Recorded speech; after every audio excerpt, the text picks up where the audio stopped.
Professor Elliot Harrington had spent the last 2 decades cementing his reputation as one of the most outspoken voices at NYU's Stern School of Business.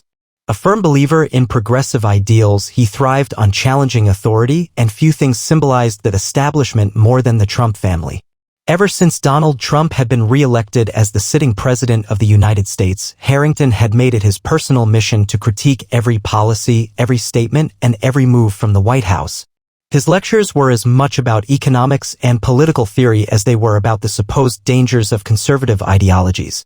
One particular afternoon, standing before a packed lecture hall of eager students, Professor Harrington launched into a particularly impassioned monologue. "The Trump family has made a mockery of education," he declared, pacing across the room. "Nepotism, privilege, and arrogance. That is their legacy. And now we have young Barron Trump being paraded around as some sort of intellectual prodigy. Give me a break." A few chuckles rippled through the audience. Do any of you seriously believe that the son of Donald Trump, a man who can barely string together a coherent sentence, has an exceptionally high IQ? The apple doesn't fall far from the tree, my friends. More laughter. Some students clapped. Others nodded in agreement. Then, in the midst of the rising energy, Professor Harrington smirked and raised a hand for silence.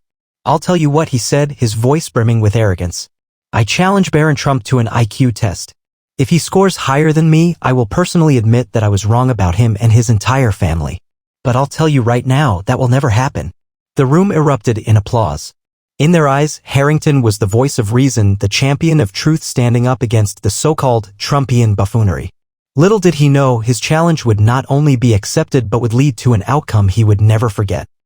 The challenge spread like wildfire.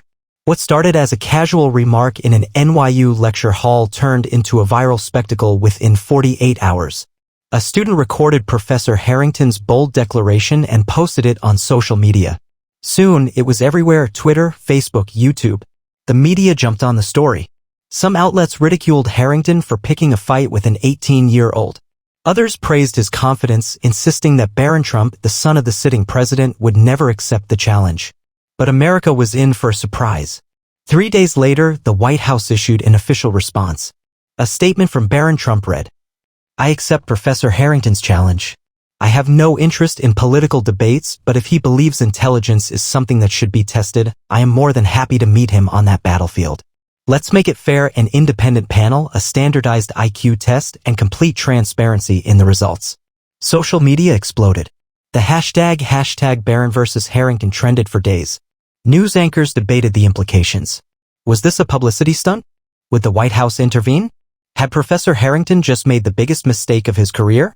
As for Harrington, he was livid. He never expected Barron to accept. He had made the challenge in the heat of the moment, expecting it to be forgotten in a day. But now? He had no choice. Backing down would make him look like a coward. In a hastily arranged press conference at NYU, he addressed the growing media storm. "I stand by my words," Harrington said confidently. "I believe in science, I believe in facts, and I believe that critical thinking is the key to intelligence. If young Mr. Trump believes he can match wits with me, then let's put it to the test." A date was set. The event would be held at an independent academic center monitored by top psychologists and IQ specialists. No political figures, no interference, just a pure test of intelligence. The stage was set. What Harrington didn't realize was that he had just walked into the greatest humiliation of his life. The nation was gripped by anticipation as the day of the challenge arrived. The event was set in a prestigious private testing facility in New York, away from the media frenzy. Only a handful of expert psychologists, statisticians, and IQ specialists were allowed inside to ensure that the test was conducted fairly. Professor Elliot Harrington arrived with an air of superiority, dressed in his signature tweed blazer and carrying a leather-bound notebook. He shook hands with the experts, made small talk with the officials, and exuded the confidence of a man who had already declared himself victorious.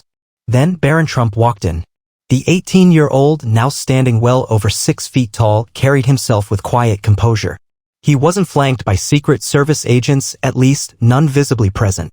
He wore a simple suit, his expression calm and unreadable. He greeted the officials with polite nods before turning toward Harrington. "Professor," Barron said with a courteous smile, extending his hand. Harrington hesitated for the briefest moment before shaking it. "Mr. Trump, I hope you're ready for a real challenge." Barron merely smiled and took his seat. The test they were about to take was the Wechsler Adult Intelligence Scale, WAIS-4, one of the most respected and widely used IQ tests in the world. It measured everything from problem-solving and verbal reasoning to working memory and processing speed. No politics. No rhetoric. Just raw intelligence. The test began. For the next 2 hours, both participants were fully immersed in the exam. The room was silent, save for the scratching of pencils and the ticking of the clock. Harrington, an academic with decades of experience, approached the test methodically, confident in his abilities. Barron, however, moved with remarkable precision. There was no hesitation in his responses, no signs of struggle. He worked swiftly but carefully, his expression never betraying emotion. The experts watched closely. They had administered thousands of these tests before. And from what they were seeing, something extraordinary was happening. 2 hours later, the test ended. The results would be tabulated, verified, and announced within the next 24 hours. As they left the testing room, Harrington smirked. "Well, I must admit, Mr. Trump, you handled yourself well. But let's see if you can back it up with results." Barron gave him a measured look. "I guess we will." Neither man knew it yet, but the results were about to send shockwaves through the academic world.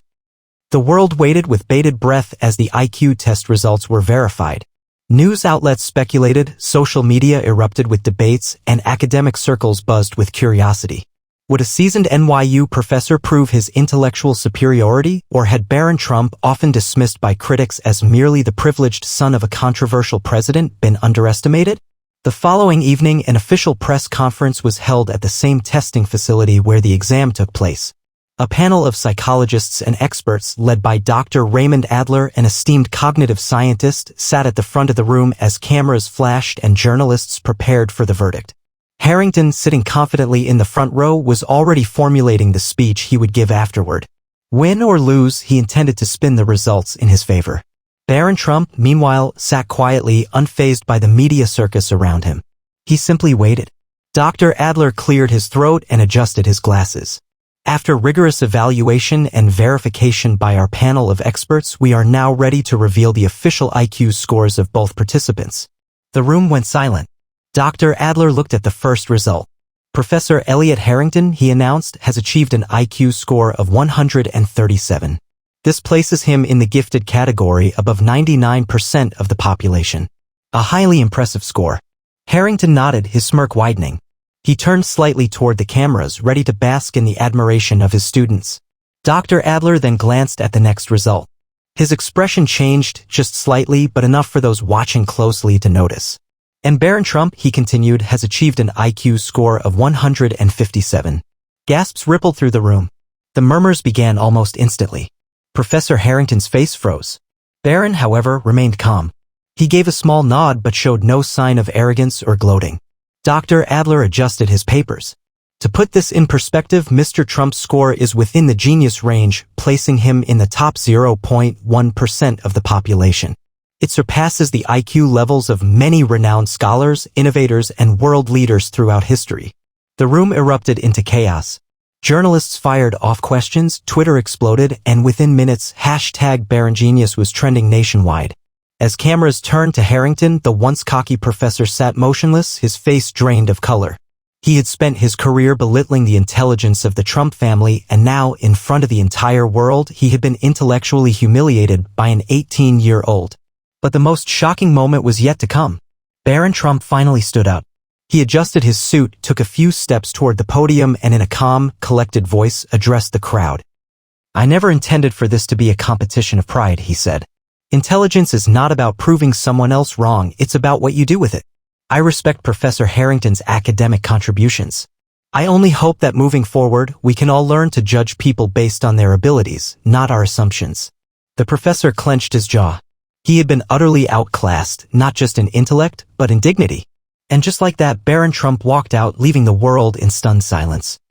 The fallout from the IQ challenge was immediate and explosive. News channels ran the story 24/7, dissecting every moment of the showdown. Some commentators praised Barron Trump's intellect and composure, while others speculated about how the media had underestimated him for years. Meanwhile, Professor Elliot Harrington faced an unprecedented crisis. The man who had built his career on ridiculing the Trump family now found himself the subject of ridicule. Memes flooded the internet, showing his stunned face next to Barron's score of 157. One particularly brutal headline read, NYU professor outclassed by teen genius, when will they learn? Harrington tried to regain control of the narrative. He went on CNN the next night, attempting to explain away his loss. The IQ test is only one measure of intelligence, he insisted. It does not account for real-world application, creativity, or the ability to engage in critical discourse. I stand by my previous criticisms of the Trump administration. But the damage was done. His students, once hanging on his every word, now whispered about him behind his back. Enrollment in his courses dropped significantly the next semester. Even his colleagues at NYU were hesitant to be seen with him, afraid of being associated with the embarrassment. Barron Trump, on the other hand, continued life as usual. He gave no follow-up interviews, issued no gloating statements, and refused to engage in political debates. When asked in a rare interview about the event, he simply shrugged. I never saw it as a competition, he said. I just wanted to set the record straight. But the public perception had already shifted. In a world where intelligence was often used as a political weapon, Barron had done the unthinkable. He let the truth speak for itself. And in doing so, he didn't just win an IQ test. He won the respect of a nation.